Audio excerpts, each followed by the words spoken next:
Kuzambola and welcome to the program Puju the Change. I'm Mishingutup. Today I'm joined by Mr. Vijay Amitraj. I'm sure that everybody knows who Mr. Amitraj is. He was one of the famous tennis players in the world and also an actor. Today he's a leading tennis commentator with Fox Sports in the US and also in Star TV in Asia. So thank you so much for joining me today. Thank you.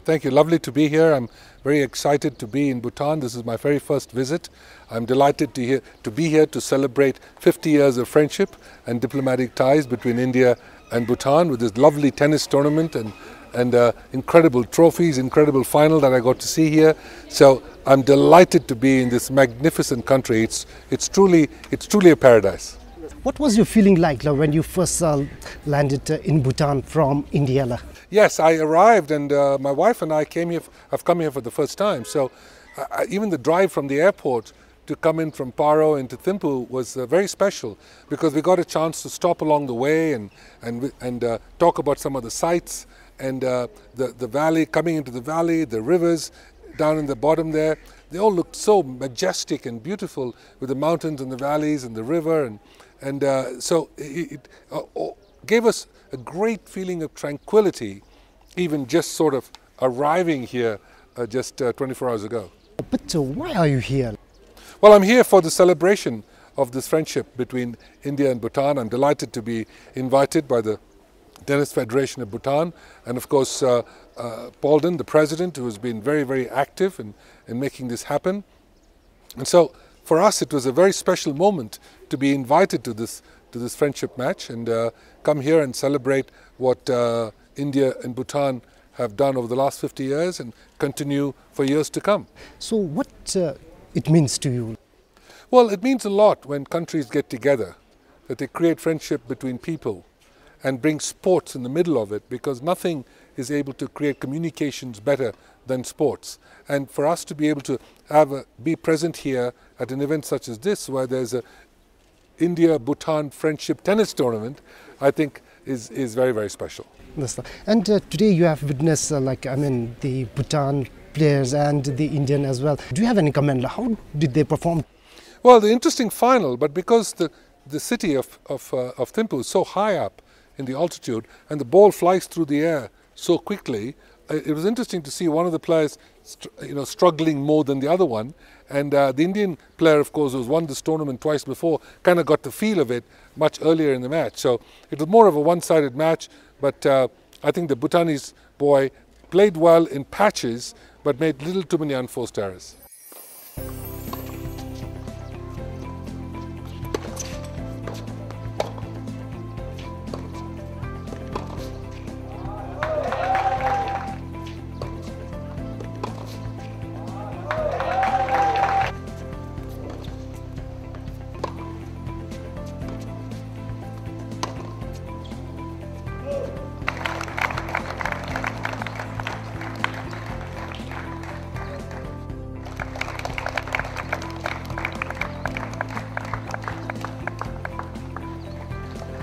It feels really good. In fact, I think this is the first tournament ever that I've won, I've got a hat-trick. And it's a really special tournament because my dad and me, we come here every year to play this tournament. He plays the veterans, I play the women's. So it's become like a tradition now for us to come here.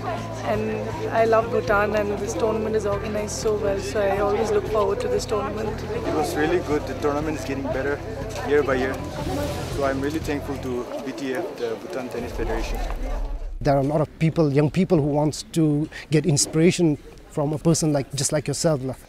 Well, there's no shortcut, Everything is a long process, a lot of hard work, incredible amount of sacrifice, determination, diet, things that you give up constantly, the work ethic, and of course the physical training of it. It's a whole slew of things that goes into making a good player, and then a great player, and of course then a champion. But there's no shortcut to these things, And in our single sort of a individual sport, it's so much more difficult because there's only you out there playing. So if you have a bad day, you're going to lose. So whereas in a team sport, at least others can carry you through.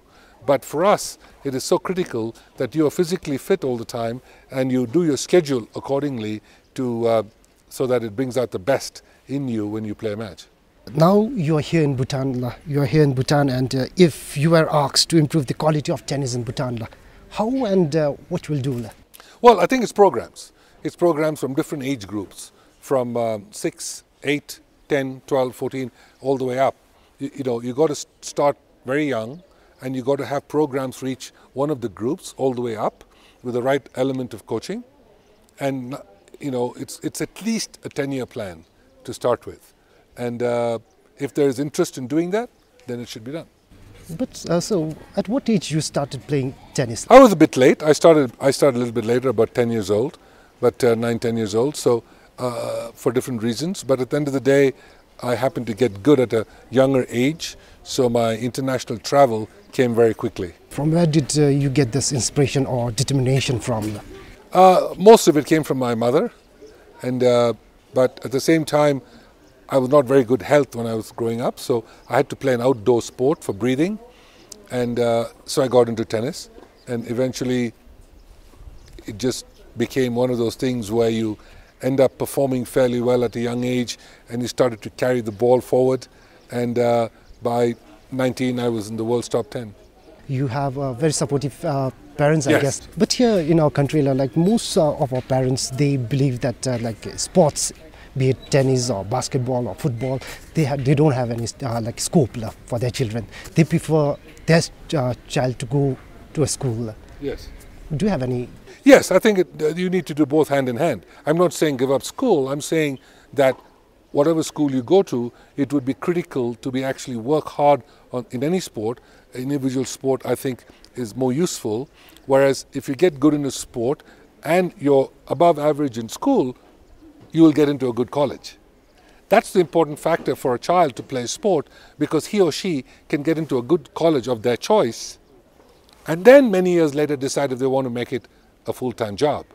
But you want to play college tennis. Is this the same case in India as well? Yes, it is. Exactly the same situation. We're just a bigger country, but we have more players. But at the end of the day, it's important for them as well to understand with their children that you want to get them into a good college to play college tennis. Parents, they are interested in sports because I've seen them watching sports channel. They love to go to like our stadium, watch football, and I think they are interested. Do you think that they have to change their mentality? Of course not. I think it's important for the parents to be involved. It's critical for the parents to be involved, and the sacrifices have to come from the parents first before the child can even do it. So you need to have full faith in both. But it has to be a combined effort. How do you feel playing tennis in those days? I mean, you played like world-class tennis in early 70s and 80s. Tennis was a bit different. I mean, from a standpoint of mechanics and court and surface and balls and all that. But at the end of the day, it was extremely competitive. Today, there's even more money in the game. But we made a lot of money at the time as well. So we were good professionals. It was really worth it. But at the same time, a lot of skill was involved, and you played and traveled for 11 months in the year to different parts of the world. The one-handed side. For a right-hander in a deuce court, serving wide should be a good shot for him. Swing it wide, run him out of court. Winning the one deuce again. Amitraj. And Vijay Amitraj. And what has changed so far? The courts are slower, the balls are heavier, the players are taller, more physical. So you have to kind of move with the times to be able to perform at your best. I think you are more than 6 feet. 6'4", yes. 6'4". Yes, yes. And that I think height plays an important role. It helped me when I was playing the sport. You know, it was certainly good for obviously serving and coming forward and making a good volley at the net, coverage of the net, all of that, it made a huge difference. I have heard and seen many like sporting icons that around the world, after their retirement at the age of 30 or 40, most of them look, like they have no fame at all. I mean, they disappear somewhere, but not you.